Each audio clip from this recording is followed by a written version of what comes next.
మిత్రులారా, మన కోసం మనం మాట్లాడకపోతే ఎవరు మాట్లాడరు అనే విషయాన్ని మనం ఖచ్చితంగా దృష్టి అందు ఉంచుకోవాలి. మంచిర్యాల నియోజకవర్గంలో అదేవిధంగా మంచిర్యాల జిల్లాలో అత్యధిక జనాభా కలిగింది పెరిక కులస్తులు, అత్యధిక ఓటు బ్యాంకు కలిగింది కూడా పెరిక కులస్తులే.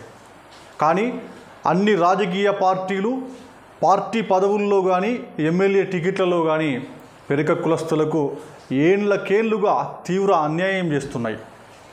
దీన్ని మనం పదే పదే ప్రశ్నిస్తున్నాం.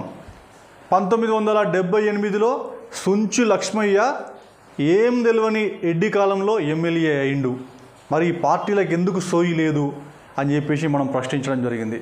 ఇవాళ మనం నిరంతరం మాట్లాడుతూ ఉంటే ఏదైనా సాధ్యమవుతుంది. దీన్ని సీరియస్గా తీసుకున్న గౌరవనీయులు తీన్మార్ మల్లన్న గారు తెలంగాణ రాజ్యాధికార పార్టీ నుంచి పెరిక కులస్తులను గుర్తించి పెరిక కులం మంచిర్యాల నియోజకవర్గంలో 78,000 ఓటు బ్యాంకు ఉన్న పెరిక కులాన్ని తీన్మార్ మల్లన్న గారు గుర్తించి నలివేల మహేష్ వర్మ గారికి మంచిర్యాల జిల్లాకు సంబంధించి జిల్లా అధ్యక్ష పదవిని కట్టబెట్టడం జరిగింది.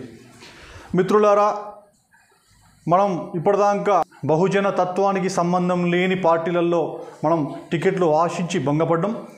ఇవాళ తెలంగాణ రాజ్యాధికార పార్టీ బీసీ ట్యాగ్ లైన్తో రావడం వల్ల ఈ బీసీ ట్యాగ్ లైన్తో రావడం వల్ల మనకి ఇవాళ నలివేల మహేష్ వర్మకి మంచిర్యాల జిల్లా పార్టీ అధ్యక్ష బాధ్యతలు మల్లన్న గారు ఇవ్వడం జరిగింది. మల్లన్నకు హ్యాట్స్ ఆఫ్ చెప్తా ఉన్నాం.